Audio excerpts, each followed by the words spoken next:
Hi hello friends, welcome back to Karaikudi சிட்னா tasty சமையல். இன்னைக்கு இந்த சமையல் என்ன பார்க்க போறோம்னா, சிம்பிளான டேஸ்டியான கத்திரிக்காய் குழம்பு எப்படி செய்யறதுன்னு பார்க்க போறோம். வாங்க வீடியோக்குள்ள போகலாம். கத்திரிக்காய் குழம்புக்கு வதக்கிட்டு அரைக்கிறதுக்கு என்னென்ன தேவைன்னு பார்க்கலாம் வாங்க. சின்ன வெங்காயம் 10 சின்ன வெங்காயம் உரிச்சு வச்சிருக்கோம். ஒரு தக்காளி, 4 பூண்டு, கொஞ்சம் தேங்காய். அடுப்பு ஆன் பண்ணி சட்டி வச்சு எண்ணெய் 2 டேபிள் ஸ்பூன் ஊற்றிக்கோங்க. அது நல்லா ஹீட் ஆனவுடனே சின்ன வெங்காயத்தை இதில் சேர்த்துக்கோங்க. தக்காளி பூண்டையும் சேர்த்துக்கோங்க. தேங்காயும் இதோடு சேர்த்துக்கோங்க. இது கூட கொஞ்சம் மிளகு, சீரகம், வெந்தயம் சேர்த்துக்கோங்க. இது எல்லாத்தையும் நல்லா வதக்கிக்கோங்க.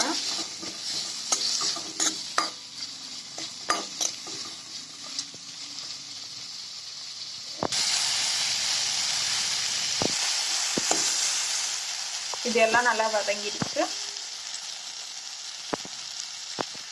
அடுப்பு ஆஃப் பண்ணிட்டு இதை நல்லா ஆற வச்சு மிக்ஸி ஜார்ல மாத்திக்கோங்க. ஆற வச்சு மிக்ஸில மாத்தி நல்லா நைஸா அரைச்சு எடுத்தாச்சு. அடுப்பு ஆன் பண்ணி சட்டி வச்சு எண்ணெய் 4 ஸ்பூன் ஊற்றிக்கோங்க. இப்போ இதில் கத்திரிக்காய் சேர்த்துக்கோங்க.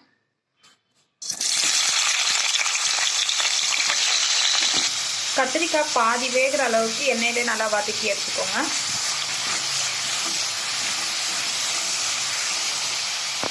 இதில் கொஞ்சமாக உப்பு சேர்த்துக்கோங்க. இதை நல்லா வதக்கிக்கோங்க.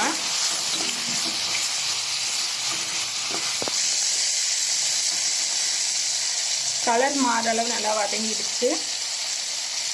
இதை ஒரு பிளேட்டில் மாற்றி எடுத்து வச்சுக்கோங்க. இப்போ அதே சட்டியில் எண்ணெய் கொஞ்சம் ஊற்றிட்டு தாளிக்கிறதுக்கு வெந்தயமும் சோம்பு சேர்த்துக்கோங்க.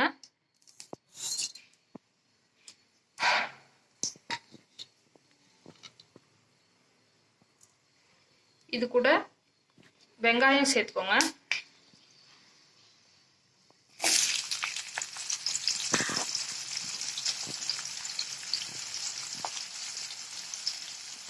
இதோட வெள்ளை பூண்டையும் சேர்த்துக்கோங்க.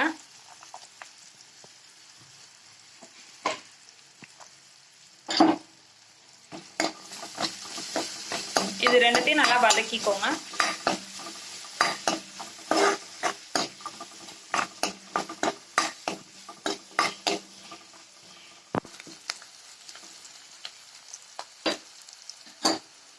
இது நல்லா வதங்கினோடனே கொஞ்சோண்டு கருவேப்பிலை சேர்த்துக்கோங்க.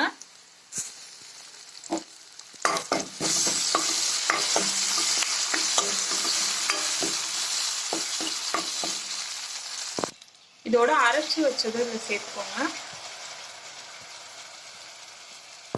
இதோட 1 ஸ்பூன் மல்லித்தூள் சேர்த்துக்கோங்க. 1 ஸ்பூன் தனி மிளகாத்தூள் சேர்த்துக்கோங்க.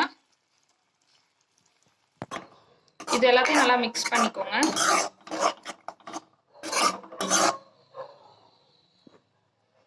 இதை நல்லா மிக்ஸ் பண்ணியாச்சு. இது ஹை ஃப்ளேமில் வச்சு 2 நிமிஷம் நல்லா கொதிக்க வச்சுக்கோங்க. பச்சை வாசம் போகிற அளவு ஹை ஃப்ளேமில் வச்சு 2 நிமிஷம் நல்லா கொதிக்க வச்சாச்சு. நெல்லிக்காய் சைஸ் அளவு புளியும் கொஞ்சம் உப்பையும் ஊற வச்சதை இதில் கரைச்சி ஊற்றிக்கோங்க. அரை மணி நேரம் ஊற வச்சு இதில் கரைச்சி சேர்த்துக்கோங்க.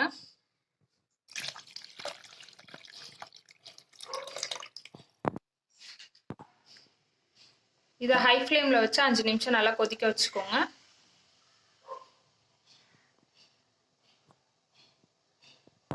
அஞ்சு நிமிஷம் நல்லா கொதிச்சிருச்சு.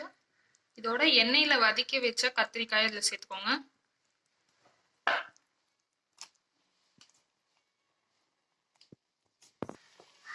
இதை ஹை ஃப்ளேமில் 5 நிமிஷம் நல்லா மூடி வச்சு வேக வச்சுக்கோங்க. ஹை ஃப்ளேமில் வச்சு 5 நிமிஷம் நல்லா கொதிக்க வச்சாச்சு. கத்திரிக்காய் வேகிற அளவுக்கு நல்லா கொதிக்க வச்சுக்கோங்க. கத்திரிக்காய் நல்லா கொதிச்சு எண்ணெய் திரிஞ்சு வந்துடுச்சு. அடுப்பு ஆஃப் பண்ணிக்கோங்க. அவ்வளோதான், சிம்பிளான டேஸ்டியான கத்திரிக்காய் குழம்பு ரெடி. இந்த வீடியோ உங்களுக்கு பிடிச்சிருந்துச்சுன்னா லைக் பண்ணுங்கள், ஷேர் பண்ணுங்கள், கமெண்ட் பண்ணுங்கள். அண்ட் மறக்காமல் சப்ஸ்கிரைப் பண்ணுங்கள். பக்கத்தில் இருக்க பெல் ஐக்கானையும் கிளிக் பண்ணுங்கள். அப்போ தான் நாங்கள் போகிற வீடியோ உங்களுக்கு உடனே நோட்டிஃபிகேஷனாக வரும்.